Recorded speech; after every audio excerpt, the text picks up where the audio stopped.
ನಮಸ್ಕಾರ ಗೆಳೆಯರೆ, stock market Kannada ಚಾನಲ್ಗೆ ಸ್ವಾಗತ ಸುಸ್ವಾಗತ. ಗೆಳೆಯರೆ, ಈ ವಿಡಿಯೋದಲ್ಲಿ ನಮ್ಮ ಸ್ಟಾಕ್ ಮಾರ್ಕೆಟ್ನ ಒಂದು ಇಂಪಾರ್ಟೆಂಟ್ ಹಾಗೂ ದೊಡ್ಡ ಗ್ರೂಪ್ಗೆ ಸಂಬಂಧಪಟ್ಟಂತೆ ಒಂದು ಬ್ಯಾಡ್ ನ್ಯೂಸ್ ಬಂದಿದೆ. ಆ ನ್ಯೂಸ್ ಬಗ್ಗೆ ತಿಳ್ಕೊಳ್ಳೋಣ. ಜೊತೆಗೆ ಇದು ಎಷ್ಟರ ಮಟ್ಟಿಗೆ ಇಂಪ್ಯಾಕ್ಟ್ ಮಾಡಬಹುದು, ಹಾಗೆ ಸೋಮವಾರ ಈ ಗ್ರೂಪ್ನ ಸ್ಟಾಕ್ಗಳಲ್ಲಿ ಯಾವ ರೀತಿ ರಿಯಾಕ್ಷನ್ ಬರ್ಬೋದು, ನಂತರ ಯಾಕೆ ಈ ರೀತಿ ನ್ಯೂಸ್ಗಳು ಪದೇ ಪದೇ ಬರ್ತಿದೆ, ಈ ಎಲ್ಲ ವಿಚಾರಗಳ ಬಗ್ಗೆ ಒಂದಷ್ಟು ಮಾಹಿತಿಯನ್ನು ನಾವು ತಿಳ್ಕೊಳ್ಳೋಂಥ ಪ್ರಯತ್ನ ಮಾಡೋಣ. ಮೊದಲಿಗೆ ಡಿಸ್ಕ್ಲೈಮರ್ ಕೊಡ್ಲಿಕ್ಕೆ ಇಷ್ಟಪಡ್ತೀನಿ. ಇಲ್ಲಿ ಕವರ್ ಮಾಡ್ತಿರೋಂಥ ಯಾವುದೇ ಸ್ಟಾಕನ್ನು ಕೂಡ ನಾನು ರೆಕಮೆಂಡ್ ಮಾಡ್ತಿಲ್ಲ. ನೀವು ಫರ್ದರ್ ಸ್ಟಡಿ ಮಾಡಿ ಡಿಸಿಷನ್ ತೊಗೊಳ್ಬೋದು. ಆ್ಯಸ್ ಎ ಎಜುಕೇಷನಲ್ ಪರ್ಪಸ್ ನಾನು ಈ ವಿಡಿಯೋನ ನಿಮ್ಮ ಮುಂದೆ ತರ್ತಾ ಇದ್ದೀನಿ. ಗೆಳೆಯರೆ, ಆ ಗ್ರೂಪ್ ಯಾವುದು ಅಂತ ನಾವು ನೋಡೋದಾದರೆ ಅದು ನನ್ ಅದರ್ ದ್ಯಾನ್ ಅದಾನಿ ಗ್ರೂಪ್. ಮತ್ತೊಮ್ಮೆ ಅದಾನಿ ಗ್ರೂಪ್ ಮುನ್ನೆಲೆಗೆ ಬರ್ತಾ ಇದೆ ಈ ನ್ಯೂಸ್ನ ಮೂಲಕ. ಅದು ಅಗೇನ್ ಅಮೇರಿಕಾದಿಂದ. ಸೊ ನೋಡೋಣ ಆ ನ್ಯೂಸ್ ಏನು ಅನ್ನೋದನ್ನು ತಿಳ್ಕೊಳ್ಳೋಣ. ಜೊತೆಗೆ ಇಂಪ್ಯಾಕ್ಟ್ ಎಷ್ಟರ ಮಟ್ಟಿಗಿರುತ್ತೆ ಅನ್ನೋದನ್ನು ತಿಳ್ಕೊಳ್ಳೋಂಥ ಪ್ರಯತ್ನ ಮಾಡೋಣ. ಗೆಳೆಯರು ನೋಡ್ಬೋದು, US probing Adani group over potential bribery.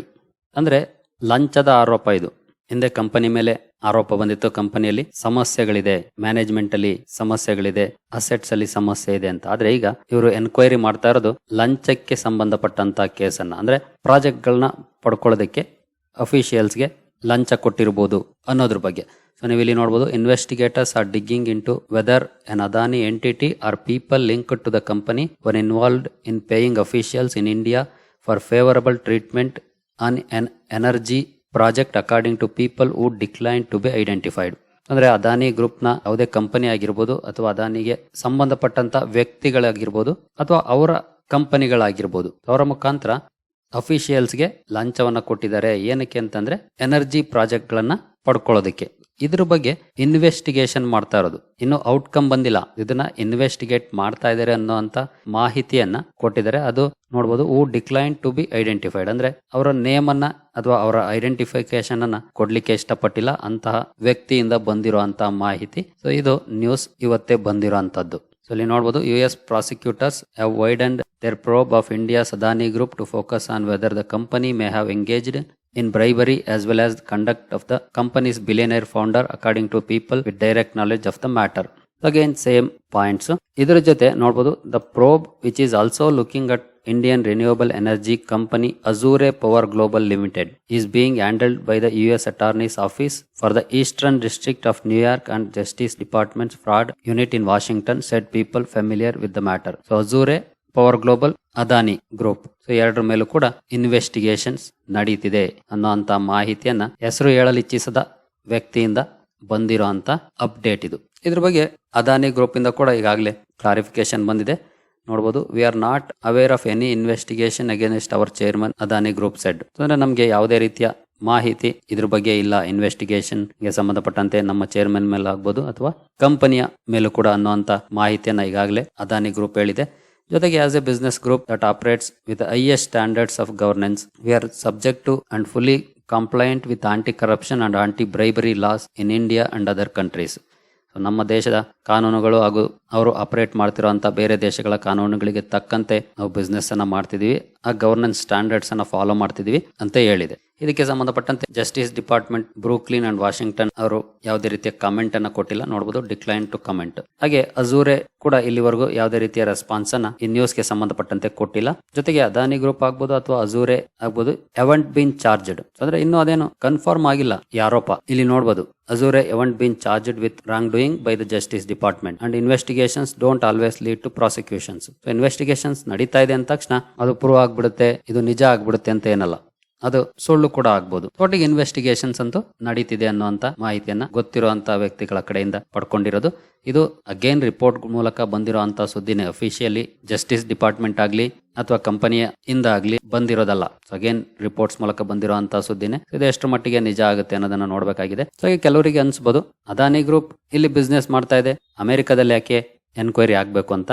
ಆದ್ರೆ ಅದಾನಿ ಗ್ರೂಪ್ ನಮ್ಮಲ್ಲಿ ಅಷ್ಟೇ ಅಲ್ಲ, ಬೇರೆ ದೇಶಗಳಲ್ಲೂ ಕೂಡ ಸಾಕಷ್ಟು ಪ್ರಾಜೆಕ್ಟ್ಗಳಲ್ಲಿ ಕೆಲಸ ಮಾಡ್ತಾ ಇದೆ, ಇವನ್ ಅಮೆರಿಕದಲ್ಲೂ ಕೂಡ.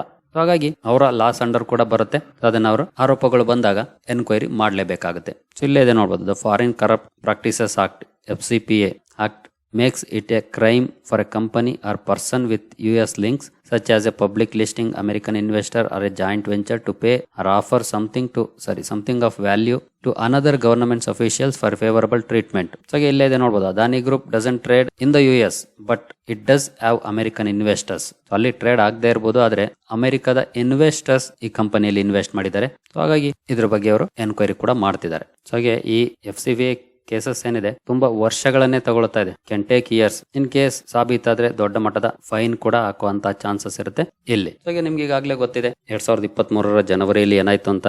ಆಗ ಅಗೇನ್ ಸೇಮ್ US ನ ಒಂದು ಶಾರ್ಟ್ ಸೆಲ್ಲರ್ ಬಂದು ಆರೋಪವನ್ನು ಮಾಡಿದ್ರು. ಆಗ ಸ್ಟಾಕ್ ಗಳು ಕ್ರಾಶ್ ಆದವು. ಅದ್ರ ನಂತರ ಒಳ್ಳೆ ರಿಕವರಿಯನ್ನು ಕೂಡ ಈಗಾಗಲೇ ಆಲ್ಮೋಸ್ಟ್ ಸ್ಟಾಕ್ ಗಳು ಮಾಡಿದಾವೆ. ಒಳ್ಳೆ ಪರ್ಫಾರ್ಮೆನ್ಸ್ ಅನ್ನು ಕೂಡ ಕೊಡ್ತಿದ್ದಾವೆ. ಜೊತೆಗೆ ನಮ್ಮ ಸುಪ್ರೀಂ ಕೋರ್ಟ್ ಅಲ್ಲೂ ಕೂಡ ಕೇಸ್ ಆಯ್ತು. ಅಲ್ಲೂ ಕೂಡ ಆಲ್ಮೋಸ್ಟ್ ಔಟ್ಕಮ್ ಬಂತು. ಈಗ ಮತ್ತೆ ರಿವ್ಯೂ ಪೆಟಿಷನ್ ಕೂಡ ಹಾಕಿದ್ದಾರೆ ಅನ್ನೋಂತ ನ್ಯೂಸ್ ಬಂದಿದೆ. ಸೊ ಇವೆಲ್ಲನೂ ಕೂಡ ನಡೀತಾ ಇರುತ್ತೆ. ಅದು ಯಾಕೆ ನಡೀತಾ ಇರುತ್ತೆ ಅನ್ನೋದನ್ನ ಕೊನೆಯಲ್ಲಿ ತಿಳ್ಕೊಳ್ಳೋಣ. ಮೊದಲಿಗೆ ಸ್ಟಾಕ್ ಗಳನ್ನ ನೋಡ್ಬಿಡೋಣ. ಎಲ್ರಿಗೂ ಗೊತ್ತಿರುವಂತವೇ ಸ್ಟಾಕ್ ಗಳು. ಅದಾನಿ ಎಂಟರ್ಪ್ರೈಸಸ್ ಮೊದಲಿಗೆ ಇದೊಂದು ಪೇರೆಂಟ್ ಕಂಪನಿ ಅಂತಾನೆ ಹೇಳ್ಬೋದು. ಯಾಕಂದ್ರೆ ಇದೊಂದು ಹೋಲ್ಡಿಂಗ್ ಕಂಪನಿ ಬೇರೆಲ್ಲ ಕಂಪನಿಗಳಿಗೂ ಕೂಡ. ಸೊ ಹಾಗಾಗಿ ಪೇರೆಂಟ್ ಕಂಪನಿ ಅಂತ ಹೇಳ್ಬೋದು. ಅದಾನಿ ಎಂಟರ್ಪ್ರೈಸಸ್ ಮೊನ್ನೆ ಒಳ್ಳೆ ಪರ್ಫಾರ್ಮೆನ್ಸ್ ಸ್ಟಾಕ್ ಅಲ್ಲಿ ಕಂಡು ಬಂದಿತ್ತು. 3.5 ಲಕ್ಷ ಕೋಟಿ ಮಾರ್ಕೆಟ್ ಕ್ಯಾಪ್ ಇರುವಂತಹ ಸ್ಟಾಕ್ 1 ಇಯರ್ ಪರ್ಫಾರ್ಮೆನ್ಸ್ ಅನ್ನ ನೋಡಿದ್ರೆ ನೋಡಬಹುದು 69% ಪಾಸಿಟಿವ್ ಇದೆ. ಹಾಗೆ 5 ಇಯರ್ಸ್ ಪರ್ಫಾರ್ಮೆನ್ಸ್ ಅನ್ನ ನೋಡಿದ್ರೆ ನೋಡಬಹುದು 2160% ಇದೆ. ಜೊತೆಗೆ 2023 ಜನವರಿಯಿಂದ ಸ್ಟಾಕ್ ನೋಡಬಹುದು ಯಾವ ರೀತಿ ಸ್ಟೀಪ್ ಕ್ರಾಶ್ ಆಗಿತ್ತು ಅಂತ. ಆಲ್ಮೋಸ್ಟ್ 60% ಗಿಂತ ಜಾಸ್ತಿ ಸ್ಟಾಕ್ ಕ್ರಾಶ್ ಆಗಿತ್ತು. ಅದರ ನಂತರ ಒಳ್ಳೆ ರಿಕವರಿಯನ್ನು ಕೂಡ ಮಾಡಿದೆ. ಬಟ್ ಇನ್ನು 2023 ಹೈ ಏನಿತ್ತು ಅದನ್ನ ಬೀಟ್ ಮಾಡ್ಲಿಕ್ಕೆ ಆಗಿಲ್ಲ. 2022 ಹೈ ಸ್ಟಿಲ್ ಒಳ್ಳೆ ರಿಕವರಿಯನ್ನೇ ಮಾಡಿದೆ ಈಗಾಗಲೇ. Next Adani power. 2 lakh crore market cap ಇರುವಂತಹ company. In case 1 year performance ಅನ್ನ ನೋಡಿದ್ರೆ ನಾವು ನೋಡಬಹುದು 166% ಪಾಸಿಟಿವ್ ಇದೆ 1 ಇಯರ್ ಅಲ್ಲಿ. 5 ಇಯರ್ಸ್ ಪರ್ಫಾರ್ಮೆನ್ಸ್ ಅನ್ನ ನೋಡಿದ್ರೆ 998% ನೋಡಬಹುದು. ಇಲ್ಲೂ ಕೂಡ ಸ್ವಲ್ಪ ಮಟ್ಟಿಗೆ ಕ್ರಾಶ್ ಆಗಿತ್ತು. ಇಲ್ಲಿ ದೊಡ್ಡ ಮಟ್ಟದ ಕ್ರಾಶ್ ಏನಾಗಿರ್ಲಿಲ್ಲ. ಅಂದ್ರೆ ಬೇರೆ ಕಂಪನಿಗಳಿಗೆ ಹೋಲಿಸಿದ್ರೆ ಅರೌಂಡ್ 47-48%. ನಂತರ ಒಳ್ಳೆ ರಿಕವರಿಯನ್ನು ಕೂಡ ಮಾಡಿ ಆಲ್ಮೋಸ್ಟ್ ಆಲ್ ಟೈಮ್ ಐಯಲ್ಲೇ ಟ್ರೇಡ್ ಆಗ್ತಿದೆ ಅದಾನಿ ಪವರ್. ಇಂಟ್ರೆಸ್ಟ್ ಇರೋರು ಬೇಕಿದ್ರೆ ಸ್ಟಡಿ ಮಾಡ್ಬೋದು. ಬಟ್ ಈ ನ್ಯೂಸ್ ಎಷ್ಟರ ಮಟ್ಟಿಗೆ ಇಂಪ್ಯಾಕ್ಟ್ ಮಾಡುತ್ತೆ ಅನ್ನೋದನ್ನ ತಿಳ್ಕೊಳ್ಳೋಣ. ಅದಕ್ಕೆ ಮುಂಚೆ ಅದಾನಿ ಪೋರ್ಟ್ಸ್ ಇನ್ ಕೇಸ್ ಇದರ ಮಾರ್ಕೆಟ್ ಕ್ಯಾಪ್ ಅನ್ನು ನೋಡಿದ್ರೆ 2.77 ಲಕ್ಷ ಕೋಟಿ ಮಾರ್ಕೆಟ್ ಕ್ಯಾಪ್ ಇರುವಂತಹ ಕಂಪನಿ. ಫಂಡಮೆಂಟಲಿ ಲುಕ್ಸ್ ಗುಡ್ ಈ ಕಂಪನಿಯಲ್ಲಿ. ಇವನ್ ಇಂಡೆನ್ಬರ್ಗ್ ಅವರು ಕೂಡ ಇದ್ರ ಬಗ್ಗೆ ಹೈಲೈಟ್ಸ್ ಅನ್ನ ಮಾಡಿದ್ರು. ಯಾಕೆಂತಂದ್ರೆ ಈ ಕಂಪನಿ ಅಸೆಟ್ ಚೆನ್ನಾಗಿದೆ, ports business. So asset compare ಮಾಡಿದ್ರೆ ಬೇರೆಲ್ಲ ಕಂಪನಿಗಳಿಗೆ ಹೋಲಿಸಿದ್ರೆ ಅದಾನಿ ಪೋರ್ಟ್ಸ್ ಸ್ಟೇಬಲ್ ಅನ್ಸುತ್ತೆ. ಇಂಟ್ರೆಸ್ಟ್ ಇರೋರು ಬೇಕಿದ್ರೆ ಸ್ಟಡಿ ಮಾಡಬಹುದು. 2.77 ಲಕ್ಷ ಕೋಟಿ ಮಾರ್ಕೆಟ್ ಕ್ಯಾಪ್ ಇರುವಂತಹ ಕಂಪನಿ 1 ಇಯರ್ ಅಲ್ಲಿ ನೋಡಬಹುದು 88%, 5 ಇಯರ್ಸ್ ಅಲ್ಲಿ ನೋಡಬಹುದು 255%. ಇದು ದೊಡ್ಡ ಮಟ್ಟದಲ್ಲಿ ಕ್ರಾಶ್ ಆಗಲಿಲ್ಲ stock because of that reason. So ನೋಡಬಹುದು 2023 ಜನವರಿಯಲ್ಲಿ ನೋಡಬಹುದು 35ರಿಂದ ಆಲ್ಮೋಸ್ಟ್ 40% ಅಂತಾನೆ ಅಂದ್ಕೊಳ್ಳೋಣ. ಬಟ್ ಅದರ ನಂತರ ಬೇಗ ರಿಕವರಿ ಕೂಡ ಈ ಸ್ಟಾಕ್ ಅಲ್ಲಿ ಕಂಡು ಬಂತು. ಸೊ ಈಗ ಆಲ್ ಟೈಮ್ ಹೈ ಹತ್ರನೇ ಟ್ರೇಡ್ ಆಗ್ತಿದೆ ಅದಾನಿ ಪೋರ್ಟ್ಸ್. ಬೇಕಿದ್ರೆ ಸ್ಟಡಿ ಮಾಡಬಹುದು. Next Adani green. ಇದ್ರ ಬಗ್ಗೆ ಹಿಂಡೆನ್ಬರ್ಗ್ ರಿಪೋರ್ಟ್ ಅಲ್ಲಿ ಕಾಶಿಯಸ್ ಕಮೆಂಟ್ಸ್ ಇತ್ತು. ಸೊ ಬೇರೆಲ್ಲ ಕಂಪನಿಗಳಿಗೆ ಹೋಲಿಸಿದ್ರೆ ಅದಾನಿ ಗ್ರೀನ್ ಸ್ವಲ್ಪ ಫಂಡಮೆಂಟಲಿ ವೀಕ್ ಅನ್ಸುತ್ತೆ ಬಿಕಾಸ್ ಆಫ್ ವೇರಿಯಸ್ ರೀಸನ್ಸ್. ಹಾಗೆ ಮಾರ್ಕೆಟ್ ಕ್ಯಾಪ್ ಅನ್ನು ನೋಡಬಹುದು 3 ಲಕ್ಷ ಕೋಟಿ ಮಾರ್ಕೆಟ್ ಕ್ಯಾಪ್ ಇರುವಂತಹ ಕಂಪನಿ. 1 ಇಯರ್ ಪರ್ಫಾರ್ಮೆನ್ಸ್ ಅನ್ನು ನೋಡಿದ್ರೆ 144% ರ್ಯಾಲಿ ಹೋಗಿದೆ. 5 ಇಯರ್ಸ್ ಅಲ್ಲಿ 5000% ಇದೆ. ಬಟ್ ಇನ್ನು ರಿಕವರಿ ಆಗಿಲ್ಲ ನೋಡಬಹುದು. ಇಲ್ಲೂ ಕೂಡ ಪೂರ್ಣ ಪ್ರಮಾಣದಲ್ಲಿ ರಿಕವರಿ ಆಗಿಲ್ಲ. ಆಲ್ಮೋಸ್ಟ್ ಲಾಸ್ಟ್ ಇಯರ್ ಜನವರಿಯಲ್ಲಿ ಯಾವ ಲೆವೆಲ್ ಅಲ್ಲಿ ಇತ್ತು ಅದೇ ಲೆವೆಲ್ ಅಲ್ಲಿ ಇದೆ. ಸೊ 13th ಜಾನ್ ನೋಡಬಹುದು. ಇನ್ನು ಪೂರ್ಣ ಪ್ರಮಾಣದಲ್ಲಿ ರಿಕವರಿ ಆಗಿಲ್ಲ. ನೆಕ್ಸ್ಟ್ ಆಗಿ ಬರೋದಾದ್ರೆ Adani energy solutions 1.7 lakh crore market cap ಇರುವಂತಹ ಕಂಪನಿ. 1 ಇಯರ್ ಅಲ್ಲಿ ನೋಡಬಹುದು 16% ಪಾಸಿಟಿವ್ ಇದೆ. 5 ಇಯರ್ಸ್ ಇನ್ನು ಕಂಪ್ಲೀಟ್ ಆಗಿಲ್ಲ. ಅಂದ್ರೆ ಈ ಕಂಪನಿ ಚಾರ್ಟ್ ಅಡ್ಜಸ್ಟ್ ಆಗಿದೆ. ಕಂಪನಿ ಹೆಸರನ್ನ ರೀನೇಮ್ ಮಾಡಿದ್ದಾರೆ. ಅದರ ನಂತರ ಚಾರ್ಟ್ ಅಡ್ಜಸ್ಟ್ ಆಗಿದೆ. ಪೂರ್ತಿ ಚಾರ್ಟ್ ನಮಗೆ ಅವೈಲಬಲ್ ಇಲ್ಲ. ನೆಕ್ಸ್ಟ್ ಆಗಿ ಬರೋದಾದ್ರೆ ಅದಾನಿ ಟೋಟಲ್ ಗ್ಯಾಸ್. ಇದರ ಮಾರ್ಕೆಟ್ ಕ್ಯಾಪ್ ಅನ್ನು ನೋಡಬಹುದು 1 ಲಕ್ಷ ಕೋಟಿ ಮಾರ್ಕೆಟ್ ಕ್ಯಾಪ್ ಇರುವಂತಹ ಕಂಪನಿ. 1 ಇಯರ್ ಪರ್ಫಾರ್ಮೆನ್ಸ್ ಅನ್ನು ನಾವು ನೋಡಿದ್ರೆ ನೋಡಬಹುದು 10% ಪಾಸಿಟಿವ್ ಇದೆ. 5 ಇಯರ್ಸ್ ಅಲ್ಲಿ 176% ಇದೆ. ಜೊತೆಗೆ ನೋಡಬಹುದು ಲಾಸ್ಟ್ ಇಯರ್ ಜನವರಿ ಕ್ರಾಶ್ ನ ನಂತರ ಆಲ್ಮೋಸ್ಟ್ ಸೇಮ್ ರೇಂಜ್ ಅಲ್ಲಿ ಇದೆ. ಅಂತ ಪಾಸಿಟಿವ್ ಪರ್ಫಾರ್ಮೆನ್ಸ್ ಅಥವಾ ರಿಕವರಿ ಸ್ಟಾಕ್ ಅಲ್ಲಿ ಕಂಡು ಬಂದೇ ಇಲ್ಲ. ಟೋಟಲ್ ಗ್ಯಾಸ್ ಅಲ್ಲಿ ಇನ್ನು ಸೇಮ್ ಲೆವೆಲ್ ಅಲ್ಲೇ ಟ್ರೇಡ್ ಆಗ್ತಾ ಇದೆ. ನೆಕ್ಸ್ಟ್ ಆಗಿ ನಾವು ಬರೋದಾದ್ರೆ ಅದಾನಿ ವಿಲ್ಮಾರ್. ಇದರ ಮಾರ್ಕೆಟ್ ಕ್ಯಾಪ್ ಅನ್ನು ನೋಡಬಹುದು 44,000 ಕೋಟಿ ಮಾರ್ಕೆಟ್ ಕ್ಯಾಪ್ ಇರುವಂತಹ ಕಂಪನಿ. 1 ಇಯರ್ ಪರ್ಫಾರ್ಮೆನ್ಸ್ 19% ನೆಗೆಟಿವ್ ಇದೆ. 5 ಇಯರ್ಸ್ ಅಲ್ಲೂ ಕೂಡ ನೆಗೆಟಿವ್ ಇದೆ. 5 ಇಯರ್ಸ್ ಏನು ಕಂಪ್ಲೀಟ್ ಆಗಿಲ್ಲ. 2022 ಫೆಬ್ರವರಿಯಲ್ಲಿ ಲಿಸ್ಟ್ ಆದಂತಹ ಕಂಪನಿ. ಸೊ ಅದ ನಂತರ ಒಳ್ಳೆ ಪರ್ಫಾರ್ಮೆನ್ಸ್ ಅನ್ನ ಕೊಟ್ಟಿತ್ತು. ಈ ರಿಪೋರ್ಟ್ ಅಥವಾ ಶಾರ್ಟ್ ಸೆಲ್ಲರ್ ನ್ಯೂಸ್ ಬಂದ್ಮೇಲೆ ಇನ್ನೂ ಅಂಡರ್ ಪರ್ಫಾರ್ಮೆನ್ಸ್ ಅನ್ನ ಕೊಟ್ಟಿತ್ತು ಈ ಕಂಪನಿ. ನೆಕ್ಸ್ಟ್ ಎಸಿಸಿ 47,000 ಕೋಟಿ ಮಾರ್ಕೆಟ್ ಕ್ಯಾಪ್ ಇರುವಂತಹ ಕಂಪನಿ. 1 ಇಯರ್ ಅಲ್ಲಿ ನೋಡಬಹುದು 44% ಪಾಸಿಟಿವ್ ಇದೆ. 5 ಇಯರ್ಸ್ ಅಲ್ಲಿ 58%. ಸೊ ಇಲ್ಲೂ ಕೂಡ ನೋಡಬಹುದು ಜನವರಿಯಲ್ಲಿ ರಿಪೋರ್ಟ್ ಬಂದ್ಮೇಲೆ ಈ ಸ್ಟಾಕ್ ಕೂಡ ಕ್ರಾಶ್ ಆಗಿತ್ತು. ಅದರ ನಂತರ ಈಗ ರಿಕವರಿ ಕೂಡ ಮಾಡಿದೆ. ನೆಕ್ಸ್ಟ್ ಆಗಿ ನಾವು ಬರೋದಾದ್ರೆ Ambuja cements. So 1.19 lakh crore market cap ಇರುವಂತಹ ಕಂಪನಿ. 1 ಇಯರ್ ಪರ್ಫಾರ್ಮೆನ್ಸ್ 58% ಇದೆ. 5 ಇಯರ್ಸ್ ಅಲ್ಲಿ ನೋಡಬಹುದು 161%. ಅಗೇನ್ ಇಲ್ಲೂ ಕೂಡ ಕ್ರಾಶ್ ನಂತರ ರಿಕವರಿ. Next NDTV. ಇದನ್ನು ಕೂಡ ಅದಾನಿ ಗ್ರೂಪ್ ಬೈ ಮಾಡಿದೆ. ಬರೀ 1,000 ಕೋಟಿ ಮಾರ್ಕೆಟ್ ಕ್ಯಾಪ್ ಇರುವಂತಹ ಕಂಪನಿ. 1 ಇಯರ್ ಪರ್ಫಾರ್ಮೆನ್ಸ್ ಅನ್ನು ನೋಡಿದ್ರೆ 5% ಇದೆ. 5 years ಅಲ್ಲಿ 500%. ಇಲ್ಲೂ ಕೂಡ ನೋಡಬಹುದು ರಿಪೋರ್ಟ್ ಬಂದ ನಂತರ ಸ್ಟಾಕ್ ಡೌನ್, ಈಗಲೂ ಕೂಡ ಡೌನ್ ಅಲ್ಲೇ ಇದೆ. ರಿಕವರಿ ಏನಾಗಿಲ್ಲ ಕ್ರಾಶ್ ನಂತರ. ಸೊ ನೆಕ್ಸ್ಟ್ ಏನ್ ಮಾಡೋದು ಈ ಸ್ಟಾಕ್ ಗಳಲ್ಲಿ? ಎಸ್ಪೆಷಲಿ ಸೋಮವಾರದ ಸೆಷನ್ ಅಲ್ಲಿ ಸ್ಟಾಕ್ ಗಳು ಕ್ರಾಶ್ ಆಗ್ಬೋದಾ, ಈ ತರದ ಪ್ರಶ್ನೆಗಳಿಗೆ ನಾವು ಬಂದ್ರೆ ಅಂತಹ ದೊಡ್ಡ ಮಟ್ಟದ ಕ್ರಾಶ್ ಅನ್ನ ನಾವು ನೋಡ್ಲಿಕ್ಕೆ ಸಿಗುವಂತ ಚಾನ್ಸಸ್ ತೀರಾ ಕಡಿಮೆ. ಯಾಕೆಂದ್ರೆ ಈಗಾಗಲೇ ಸಾಕಷ್ಟು ನೋಡ್ಬಿಟ್ಟಿದೆ ಈ ಕಂಪನಿ. ಹಾಗೆ ಶೇರ್ ಹೋಲ್ಡರ್ಸ್ ಕೂಡ ಮೆಂಟಲಿ ತುಂಬಾ ಸ್ಟ್ರಾಂಗ್ ಆಗ್ಬಿಟ್ಟಾರೆ ಈ ಕಂಪನಿಯಲ್ಲಿ ಇನ್ವೆಸ್ಟ್ ಮಾಡಿರೋರು. ಹಾಗಾಗಿ ಪಾನಿಕ್ ಆಗುವಂತ ಚಾನ್ಸಸ್ ಕಡಿಮೆ ಅಂತ ನನಗನ್ಸುತ್ತೆ, ಬಟ್ ಗೊತ್ತಿಲ್ಲ. ಹಾಗೆ ಈ ನ್ಯೂಸ್ ಎಷ್ಟರ ಮಟ್ಟಿಗೆ, ಈ ನ್ಯೂಸ್ ಅನ್ನೋದಕ್ಕಿಂತ ಈ ಪ್ರೋಬ್ ಏನ್ ನಡೀತಾ ಇದೆ ಇನ್ವೆಸ್ಟಿಗೇಷನ್, ಇದು ಎಷ್ಟರ ಮಟ್ಟಿಗೆ ಕಂಪನಿ ಮೇಲೆ ಇಂಪ್ಯಾಕ್ಟ್ ಮಾಡ್ಬೋದು ಅನ್ನೋದನ್ನ ಖಂಡಿತ ಈಗಲೇ ಹೇಳಲಿಕ್ಕೆ ಆಗೋದಿಲ್ಲ. ಇನ್ ಕೇಸ್ ನಿಜ ಆದ್ರೆ ಸೊ ಫೈನ್ ಆಗ್ತಾರೆ, ದೊಡ್ಡ ಮಟ್ಟದ ಫೈನ್ ಅಂತ ಕೂಡ ನಾವು ನೋಡಿದ್ವಿ ಈಗ ತಾನೆ. ಆದ್ರೆ ಹಿಂದೆ ಅದಾನಿ ಬಗ್ಗೆ ಹಿಂಡೆನ್ಬರ್ಗ್ ಏನ್ ಆರೋಪ ಮಾಡಿತ್ತು, ಸೊ ಅಷ್ಟು ದೊಡ್ಡ ಇಂಪ್ಯಾಕ್ಟ್ ಖಂಡಿತ ಆಗುವಂತ ಚಾನ್ಸಸ್ ತೀರಾ ಕಡಿಮೆ ಇದೆ ಅಂತ ಅನ್ನೋದು ನನ್ನ ವೈಯಕ್ತಿಕ ಅಭಿಪ್ರಾಯ. ಹಾಗಾದ್ರೆ ನಿಮ್ಗೆ ಅನಿಸ್ಬೋದು ಪದೇ ಪದೇ ಯಾಕೆ ಅದಾನಿ ಗ್ರೂಪ್ ನ ಮೇಲೆ ಈ ರೀತಿ ಆರೋಪಗಳು ಬರ್ತಾ ಇರುತ್ತೆ. ಸೊ ಆ ವಿಚಾರಕ್ಕೆ ಬರೋದಾದ್ರೆ ಎಲೆಕ್ಷನ್ಸ್. ಸೊ ಅಪೋಸಿಷನ್ಸ್ ಅದಾನಿಯನ್ನ ಒಂದು ಅಸ್ತ್ರವನ್ನಾಗಿ ಮಾಡ್ಕೊಂಡಿದ್ದಾವೆ ಕರೆಂಟ್ ಗವರ್ನಮೆಂಟ್ ನ ವಿರುದ್ಧ ಹೋರಾಟ ಮಾಡ್ಲಿಕ್ಕೆ. ಜೊತೆಗೆ ನಿಮ್ಗೆ ಈ ಹಿಂದೆ ಕೂಡ ನಾನು ಎಲೆಕ್ಷನ್ ಅಲ್ಲಿ ಹೇಗೆ ಫಾರಿನ್ ಏಜೆನ್ಸಿಗಳು ಮೂಗು ತೋರಿಸ್ತವೆ ಅನ್ನೋದ್ರ ಬಗ್ಗೆ ತಿಳಿಸ್ಕೊಟ್ಟಿದ್ದೆ. ಎಸ್ಪೆಷಲಿ ವೆಸ್ಟರ್ನ್ ಏಜೆನ್ಸಿಗಳು ಇನ್ ದ ಸೆನ್ಸ್ NGOಗಳಾಗ್ಬೋದು, ಅಥವಾ ಬಿಗ್ ಬಿಸ್ನೆಸ್ ಮ್ಯಾನ್ ಗಳಾಗ್ಬೋದು, ಅಥವಾ ಅವರಿಗೆ ಸಂಬಂಧಿಸಿದಂತ ಕಂಪನಿಗಳಾಗ್ಬೋದು, ನಮ್ಮ ಇಂಟರ್ನಲ್ ಮ್ಯಾಟರ್ಸ್ ಅಲ್ಲಿ ಮೂಗು ತೋರಿಸ್ತಾ ಇರ್ತಾರೆ. ಸೊ ಇಲ್ಲಿ ಸ್ಟೆಬಿಲಿಟಿಯನ್ನ ಹಾಳು ಮಾಡ್ಲಿಕ್ಕೆ ಯಾವತ್ತು ಪ್ರಯತ್ನಿಸ್ತಾ ಇರ್ತಾರೆ. ಇದನ್ನ ಅವರು ದಶಕಗಳಿಂದ ಮಾಡ್ಕೊಂಡು ಬಂದಿದ್ದಾರೆ. ಹಾಗಾಗಿ ಮಾಡ್ತಾ ಇರ್ತಾರೆ. ಕರೆಂಟ್ ಗವರ್ನಮೆಂಟ್ ನ ಎದುರಿಸಲಿಕ್ಕೆ ಸದ್ಯದ ಮಟ್ಟಿಗೆ ಅಪೋಸಿಷನ್ಗೆ ಇರೋದು ಈ ಒಂದೇ ಅಸ್ತ್ರ. ಹಾಗಾಗಿ ಏನಾದ್ರೂ ಮಾಡಿ ಇದನ್ನ ಮುನ್ನೆಲೆಗೆ ತರಬೇಕು ಅಂತ ಅವರು ಪ್ರಯತ್ನ ಪಡ್ತಿದ್ದಾರೆ. ಹಾಗೆ ಫಾರಿನ್ ಇನ್ಫ್ಲೂಯೆನ್ಸರ್ಸ್ ಏನಿರ್ತಾರೆ, ರಿಜೈಮ್ ಚೇಂಜ್ ಮಾಡಬೇಕು ಅಂದ್ಕೊಳ್ಳೋರು, ಬಿಗ್ ಬಿಸ್ನೆಸ್ ಮ್ಯಾನ್ಗಳು, ಅವ್ರಿಗೆ ಹೆಂಗೆ ಅಂತಂದ್ರೆ ಅವರ ಆರ್ಡರ್ಸ್ಗೆ ಕುಣಿಯುವಂತ ಸರ್ಕಾರ ದೇಶದಲ್ಲಿ ಇರಬೇಕು. ಆಗ ಅವರು ನಾವ್ ಹೇಳ್ದಂಗೆ ಕೇಳ್ತಾರೆ ಅನ್ನೋ ಅಂತ ಎಕ್ಸ್ಪೆಕ್ಟೇಷನ್ ಅವರಿಗೆ. ಸೊ ಎಲ್ಲರೂ ಕೂಡ ಅವರವರ ಲಾಭವನ್ನೇ ನೋಡ್ತಾರೆ ಇಲ್ಲಿ.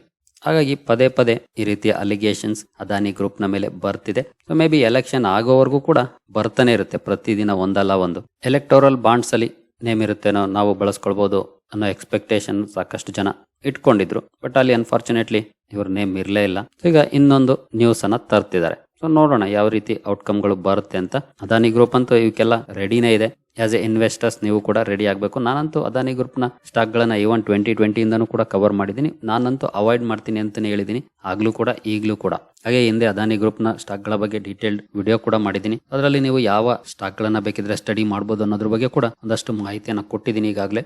ಅದಾನಿ ಪೋರ್ಟ್, ಅದಾನಿ ಪವರ್, ಈ ರೀತಿ ಕೆಲವು ಕಂಪನಿಗಳಿದಾವೆ. ಲುಕ್ಸ್ ಗುಡ್ ಫಂಡಮೆಂಟಲ್ ವೈಸ್, ಬೇಕಿದ್ರೆ ಅಂತವನ್ನ ಸ್ಟಡಿ ಮಾಡಬಹುದು. ಆದ್ರೆ ಈ ರೀತಿಯ ಅಲಿಗೇಷನ್ಸ್ ಬರ್ತಾ ಇರುತ್ತೆ. ನ್ಯೂಸ್ ಬಂದಾಗೆಲ್ಲ ಸ್ಟಾಕ್ ಗಳು ಸ್ಟ್ರಗಲ್ ಮಾಡಬಹುದು. ಅದಕ್ಕೂ ಕೂಡ ರೆಡಿ ಇರಬೇಕಾಗುತ್ತೆ ಈ ಕಂಪನಿಯ ಸ್ಟಾಕ್ ಗಳಲ್ಲಿ ಇನ್ವೆಸ್ಟ್ ಮಾಡೋರು. ಜೊತೆಗೆ ಈಗಾಗಲೇ ಎಲೆಕ್ಟೋರಲ್ ಬಾಂಡ್ಸ್ ಗೆ ಸಂಬಂಧಪಟ್ಟಂತೆ ಸಾಕಷ್ಟು ಕೆಸರೆರ ಚಾರ್ಟ್ಗಳು ನಡೀತಾ ಇದೆ. ಇದಕ್ಕೆ ಸಂಬಂಧಪಟ್ಟಂತೆ ಕೂಡ ಮಾರ್ಕೆಟ್ ಸೋಮವಾರದ ಸೆಷನ್ ಅಲ್ಲಿ ಏನಾದ್ರು ರಿಯಾಕ್ಟ್ ಮಾಡುತ್ತಾ, ಅದನ್ನು ಕೂಡ ನೋಡಬೇಕಾಗುತ್ತೆ. ಅದಾನಿ ಗ್ರೂಪ್ ನ ಸ್ಟಾಕ್ ಗಳಲ್ಲಿ ಏನಾದ್ರು ಜಾಸ್ತಿ ಪ್ರಮಾಣದಲ್ಲಿ ಕರೆಕ್ಷನ್ ಏನಾದ್ರು ಕಂಡು ಬಂದ್ರೆ ಈ ನ್ಯೂಸ್ ಗೆ ಸಂಬಂಧಪಟ್ಟಂತೆ ಅಗೇನ್ ಅದು ನಿಫ್ಟಿ 50 ಮೇಲೂ ಕೂಡ ಇಂಪ್ಯಾಕ್ಟ್ ಅನ್ನು ಮಾಡುತ್ತೆ. ಯಾಕಂದ್ರೆ ಅದಾನಿ ಗ್ರೂಪ್ ನ 2 ಶೇರ್ಗಳು ನಿಫ್ಟಿ 50 ಅಲ್ಲೂ ಕೂಡ ಇದಾವೆ. ಸೊ ನೋಡೋಣ ಯಾವೆಲ್ಲ ನ್ಯೂಸ್ ಗಳು ಇನ್ನು ನಾಳೆವರೆಗೂ ಬರುತ್ತೆ, ನಾಡಿದ್ ಮಾರ್ಕೆಟ್ ಯಾವ ರೀತಿ ಪರ್ಫಾರ್ಮ್ ಮಾಡುತ್ತೆ ಅಂತ.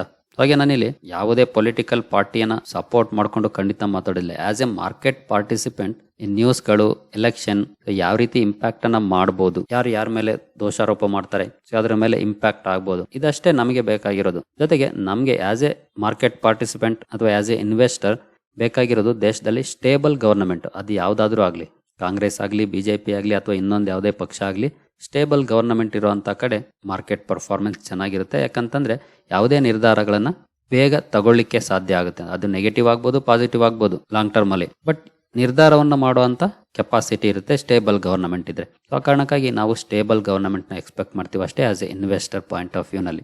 ಇನ್ನುಳಿದಂತೆ ಅವ್ರ ಮೇಲೆ ಕೆಸರಿರ್ತಾರೆ, ಇವ್ರ ಮೇಲೆ ಇರ್ತಾರೆ.